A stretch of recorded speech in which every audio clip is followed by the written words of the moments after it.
Au fond, peut-on affirmer que le leadership, lorsqu'il fonctionne, est vecteur de performance? La performance est au leadership ce que la compétition est au sport. Ils sont inséparables.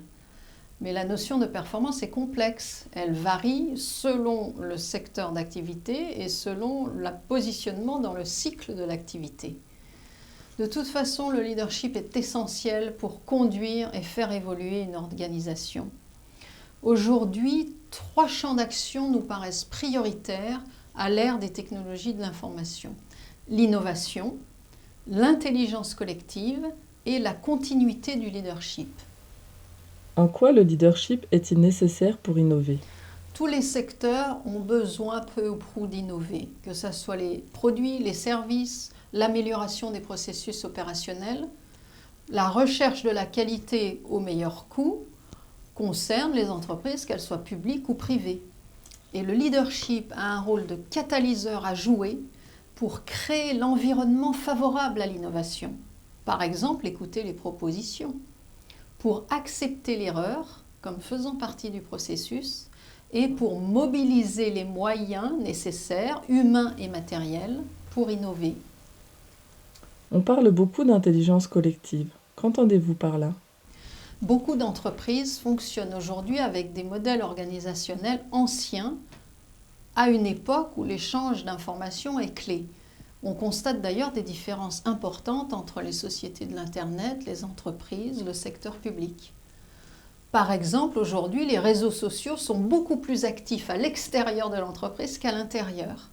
Donc le leadership a un rôle clé à jouer pour mettre en valeur les capacités d'action et d'innovation des collaborateurs de l'entreprise. Ce que nos amis anglo-saxons appellent l'empowerment. Et le leadership, lorsqu'il est mis en œuvre pour développer les communautés de pratique, par exemple, cela permet de développer l'intelligence collective de l'entreprise. L'entreprise a besoin de leaders à chaque niveau de l'organisation, et ce dans la durée. Comment faire pour assurer la continuité du leadership? Je vais dans le même sens que Bill Gates lorsqu'il affirme que les leaders du XXIe siècle sont ceux capables de développer d'autres leaders.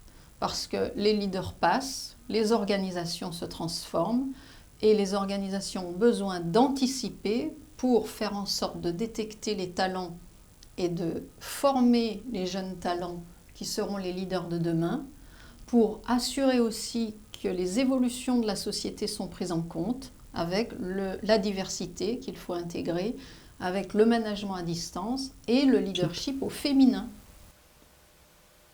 Finalement, est-ce que le leadership est une façon de manager dans notre monde devenu si complexe? Tout à fait, notre environnement est devenu complexe, les entreprises subissent de plus en plus de pression interne comme externe et il faut donc savoir manager dans l'ambiguïté pour garder le cap et savoir intégrer les paradoxes, ce que j'appelle la stratégie du « et ».